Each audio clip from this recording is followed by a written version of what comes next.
So I thought, hey, this is nice as an example to show how you can actually make grass on a plane or on a landscape or on any kind of surface in DAZ Studio. And I thought I'll start with that today before we do Subnautica. How's that?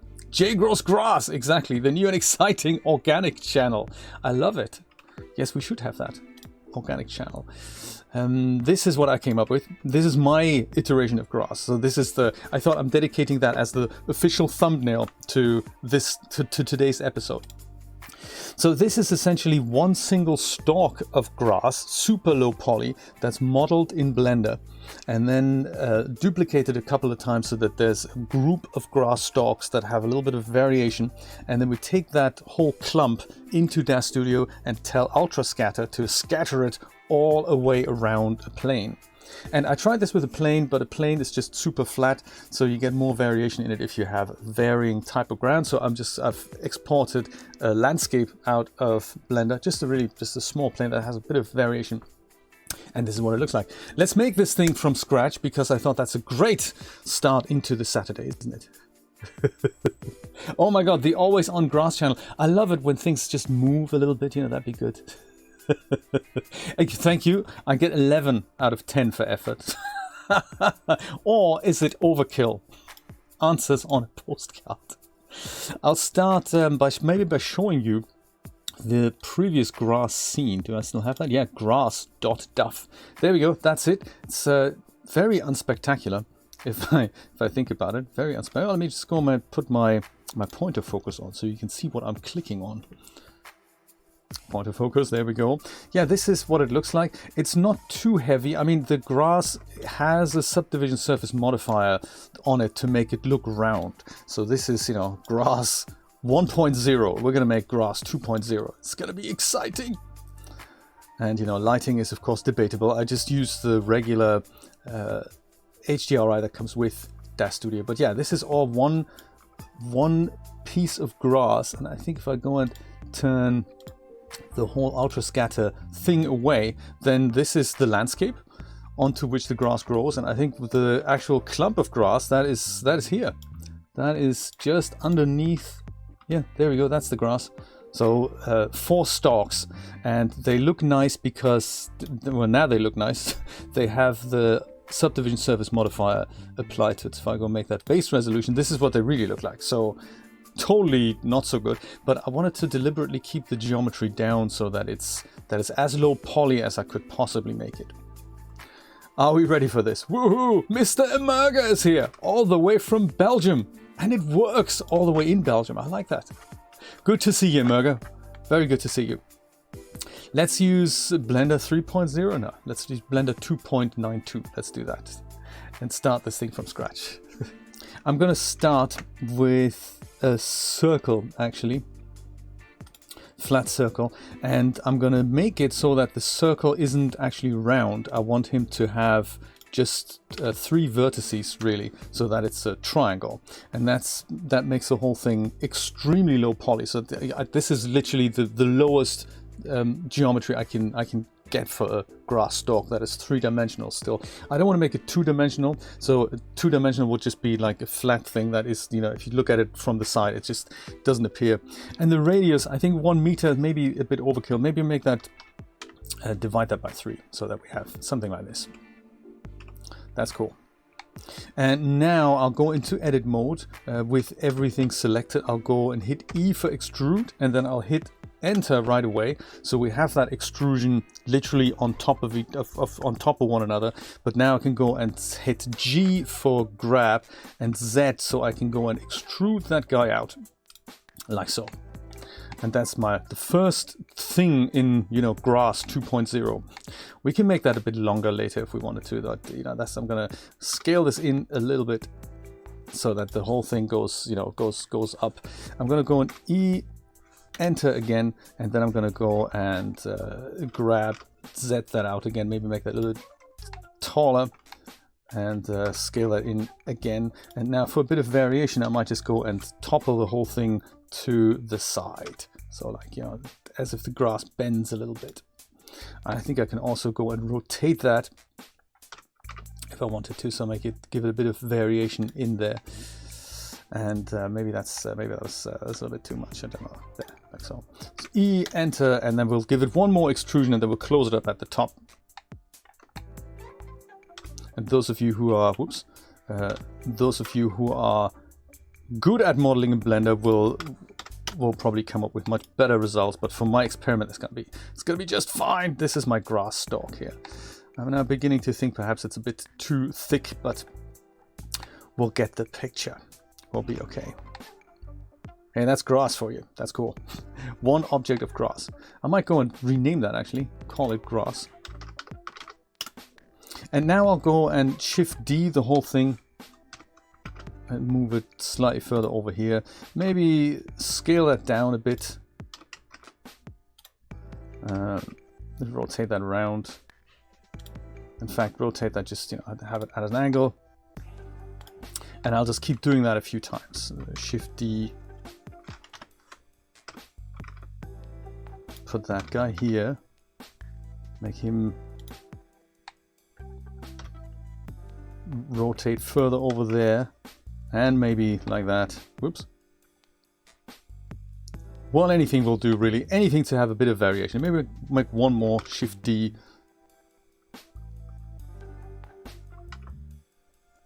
And put him here. Also scale him down, and rotate him like so, and then rotate him like so. There, that'll be all great. Ish. That's fine. It's our grass clump. Maybe actually we have one more. Thank you. Indeed, Chris, I haven't looked at dynamic hair much either. I know that there are some hair products you can actually buy, like Ion hair, if you know that from the DAZ store. That looks great. That's like kind of a not an amazing afro curl. It is curls that kind of fall down, so it's more like a little bit of a limp afro. It looks great though, and that's made entirely with the tools in DAZ Studio for dynamic hair. So very nice hair. It has preview issues, but it's great hair. So I thoroughly recommend it. It looks very good.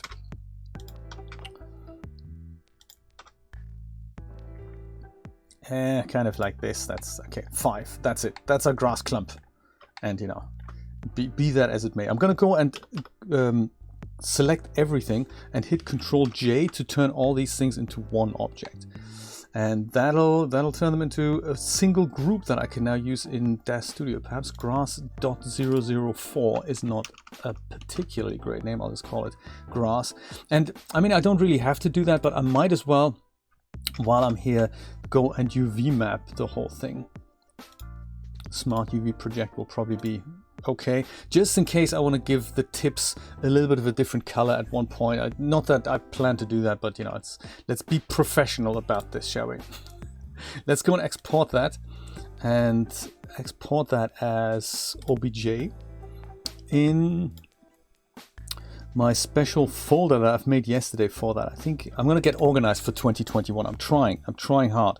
It's going to be in grass, and in here these are all the ones that I've made yesterday. So I'm going to call this here grass v2, because you know that's good. I don't really know about the scale. I might go and just turn that into 100.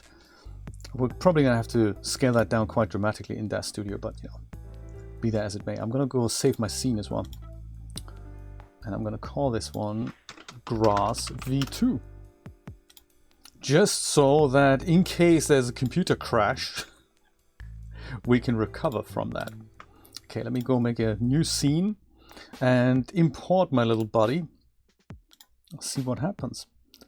Grass number 2. Here's grass number 1. That was yesterday's grass. This is grass number 2. And yes, let's import that at 100% scale. Yes, that might be too big indeed. Too big. Do you know exactly? And then we'll sell it as HD grass, Brian. I like it. I love it.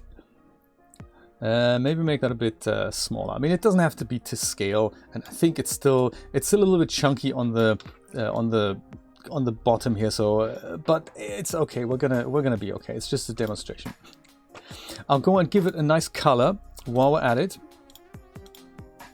Oh, it's called none here. That's the surface none. That's not great. We can probably rename that. In fact, yeah, let's be super professional. Grass HD deserves professionality, doesn't it? So I'll call that here grass maybe as well instead. And yeah, now it's called grass. That's cool. Grass, grass, followed by grass. That's not confusing at all. Give it a nice kind of a greenish color. Maybe it's a little bit. Maybe it's autumn already, and it's a bit yellow. That could be. Yeah, that could be a nice grass color. So not like this type of green. That's, even though it is green, that's maybe just too green. Maybe this is kind of more like a grass color, slightly darker. There, that's nice. And it's a bit shiny, not exactly like grass would look. So we'll go and drop down the glossy roughness a bit. Like 60 is good. I won't mess with translucency. That would be a good effect as well, but it'll also probably increase render time quite dramatically. So that's our grass. That's our grass. That's good. Mr. Neville is here. Hey, how you doing? Very good to see you. Might be a Murga. Might be. I don't know. I kind of like this thick grass look here. And if I go and grab myself a plane now, new primitive. I tried a cone before as well. Before I modeled the grass, I tried a cone, and I'll make the plane 10. Well, let's make it 5 meters, and give it 100 divisions. That's probably.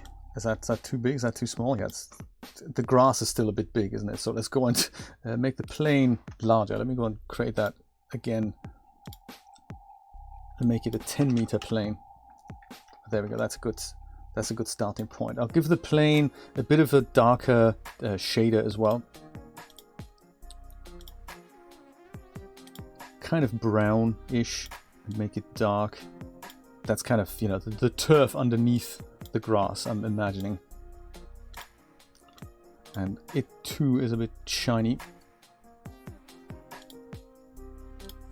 So that's the glossy roughness. Make that a bit less glossy. And that is kind of getting there. It's a bit dark maybe. There, make it it's, you know, it's fine. We'll leave it like that. I'll switch over to my regular my selection tool so that I don't see the manipulator in the scene. And now let me go and grab this exciting tool that is, I always forget where that is. Chris, do you remember where to find that? Was it in scripts maybe? UltraScatter, no, was it in utilities? UltraScatter. There we go, this is it. UltraScatter Pro. There's 2 versions on the store. The Pro version, I think, does various things. I selected the wrong thing. I think the Pro version does both replicate on a surface as well as in a volume and in a matrix. So I don't know what's happened with these buttons. So the moment you click them, they go invisible. I don't know. Let's not judge it too harshly. I don't really know. It might be the way I've installed it. It's been on my computer for a while. I think the light version only does it on a plane. It might also, there's some pieces missing. There's an upgrade path from the light version to the Pro version. But I've just noticed that I've selected the wrong item. So the one that you want to replicate in UltraScatter, you have to select. So I'm going to have to select the grass in the scene. And then I'll start the script. And then it lets me, we're not going to deal with volume or matrix. This here, the missing button here, that is in fact called surface. So imagine I'm on surface now. And in it, I can select the target object that is my plane. So the source object is this one. That's the one that's selected in the scene when you start the script. And then the target object is the one onto which you want to replicate that. And that's kind of nice. At the bottom here, you have the number of items you want to replicate. So 20 is the default. I'll make it 200 just to see what happens. And then this would make a completely uniform distribution randomly around your object. But you can check under distribution, you can set kind of randomized elements, you know, clumping essentially. There's also scaling here. I think I'm not going to do distribution. I'm just going to go scaling. I'm going to scale it. So this is basically from randomly distributing smaller versions as well as larger versions of your object. So 100 and 100, that's select from, select to. Those are 100 by default, so they'll be exactly the same size. I'm going to drop mine down to maybe 60 or maybe 50%, something like that, and to something like 200. So they're going to be smaller and larger versions of my grass. And then in rotation, I'm going to go and rotate it. I can probably rotate it around all the axes. So a little bit in the X, that makes it this way, and then a little bit of Z, that makes it kind of that way. I don't want to do it too much, but the whole clump will then be adjusted in these directions.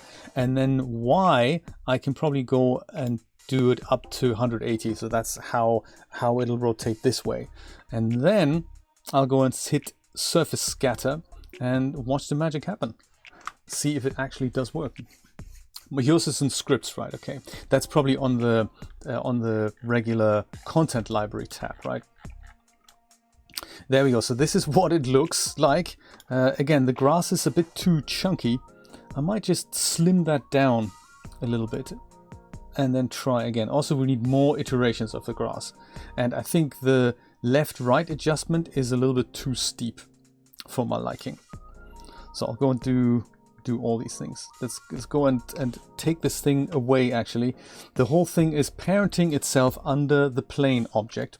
Yeah, so this is what it looks like now. First attempt, not so bad. So grass too chunky, we'll make that slimmer. We're going to give it more grass, and then we'll see if we can add that subdivision surface modifier and see what that looks like. So I'll go and delete the whole thing. Select Mr. Grass. And on scale, is it the basically X and Y scale? I'm gonna make that just a bit slimmer as such, 70%. That looks more like grass now, taller and thinner. I could have probably just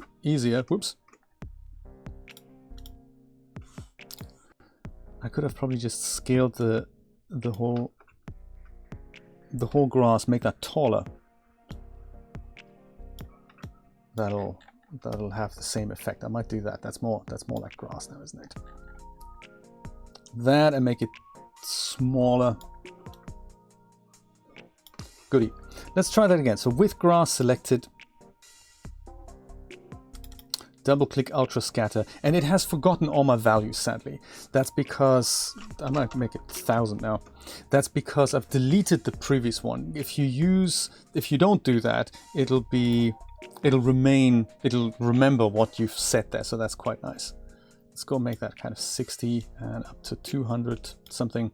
And rotation, so Y in all directions, and X and Z, I'm going to make it maybe just 10%, 10 something percent. There.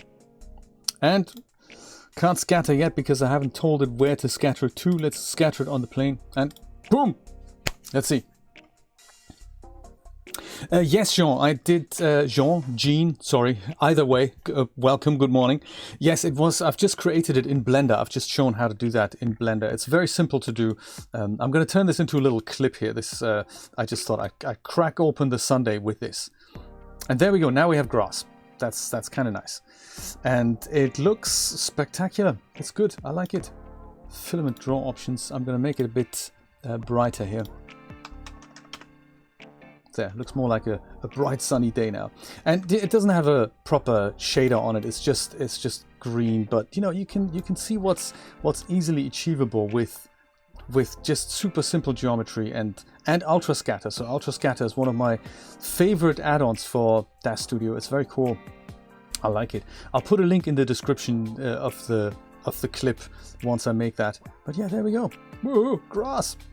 And there's so much more we can do, of course. So on one hand, you can distribute the whole thing on one portion of your underlying landscape. It doesn't have to be overall. You can set, I believe that is somewhere here. If I go and select the UltraScatter, or select the grass object and then double click UltraScatter again. I think nope, that's not how it works. UltraScatter, select the group, then select UltraScatter, then it remembers all the bits and pieces here. I think you can tell it limit the scatter to the entire object or to its surface. So mine's called default, but if I had multiple surfaces on my lawn, like, you know, one would be occupied by a house. I don't want the grass to grow where the house is. I have maybe a front garden surface, that's where I want the grass to grow, and then I have one on the sides where I'd like to maybe have a different type of object scattered around. I can do that. So that's what this is. If I had multiple surfaces, I could select them here. That's quite nice.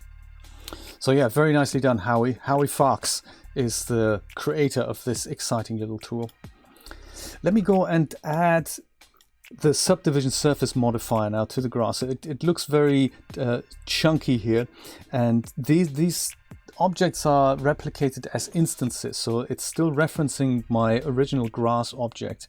So if I go and add the subdivision surface modifier under Edit Object Geometry, Convert to Sub D, I do that once on the original piece of grass, and it will then go and reference all the other pieces. So now I've got subdived more exciting grass, so that makes it a bit more high resolution, and also each grass stalk is actually round, which is quite nice. They do dig into the floor a little bit, which that's what we want.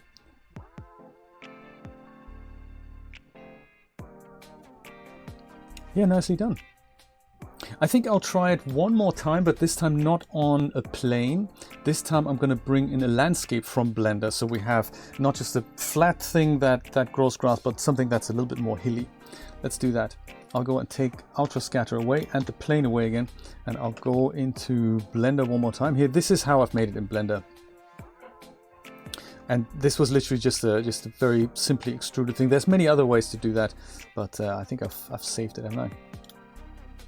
Let me go and create a new scene and do that with the landscape quickly. I think that's also under Shift A, and this is somewhere. Landscape, there we go. This is a little add-on. This is the And Landscape add-on, and it comes with Blender. You just have to activate it. If you don't have it, it's under Edit, Preferences, Add-ons, and if you search for landscape, there's this thing called And Landscape, and that's the one that you just need to enable once, and then you have that landscape option. So it ships with Blender. It's in the default distribution. You don't have to hunt for it. It's already there. And what this does is a very interesting little add-on. It makes a landscape, which is so cool. There we go. I don't know how big or tall this is. I'm gonna make it, you can't vary this. I'm not gonna do that. I'm just gonna go and make it a bit flatter. So rather than it being mountains with grass, I'm just gonna make it like a hilly little landscape. So this just gets a little bit of variation going. It is fairly dense, so it does have geometry. That's quite nice. But I'm gonna leave everything like that in place. Maybe whoops, GZ, whoops. SZ, make it kind of hilly like this. That's all I'm going to do to it, and I'm just going to call it landscape V2, I suppose, because that's the second one I've made. Let's go and export that also as an OBJ into my DAZ projects. Grass OBJs. This is going to be landscape V2. It's probably going to look exactly like the previous landscape, but scale that up by 100 times. And then let's see how that imports into DAZ Studio. Landscape V2, there it is. And yeah, that's a bit small, isn't it? Let me go and make that bigger. I don't really mind where I do that, on import or just on scale.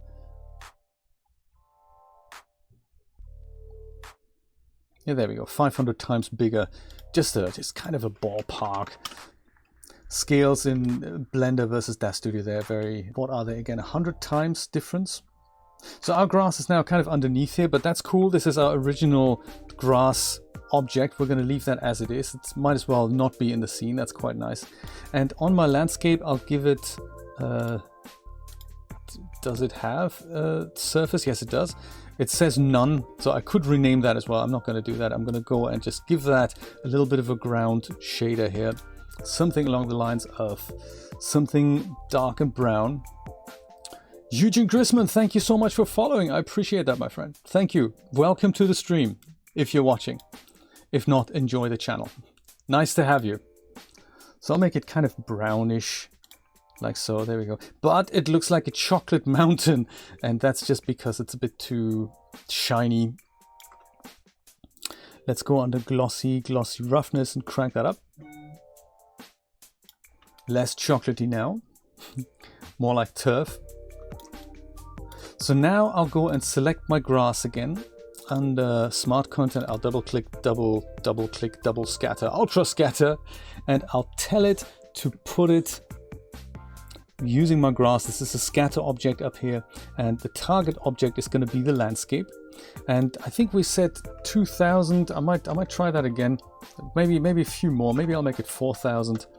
4,000 duplicated objects. Under scaling, I'll make it from a little bit smaller to a little bit larger, so that there's nice variation in there. Rotation, I'll say it can rotate 180 degrees around its own y-axis, so that's this way. And then x and y, that's just to make them tumble to the left and the right a little bit. Just add that variation, 10-15%, something like that. Maybe not, nothing more than that. 17 is good, let's do that. And come on. Big Rock Candy Mountain, that's it. It'll be a video game before we know it, Brian. Very cool. All right. Thinks about it for a moment. I think the other thing I seem to remember, I'm not exactly sure about this because I hadn't used UltraScatter in a while. You have to have the object that you're applying things to. I think it has to have a fair amount of subdivision, so you can't do it if it doesn't have any geometry. If it's just like one division, like a plane with one division. I think UltraScatter doesn't like that so much. I think that's from what I remember. Don't quote me on it. It's been a while since I've read the manual. But there we go, hilly landscape with, well, grass that might be a bit too tall now. But hey, it's a grassy mound. Let's see what it looks like when we render it. I think am I still in 16 by 90? Yeah, there we go, that's nice. Grass, the final frontier. What are my render settings?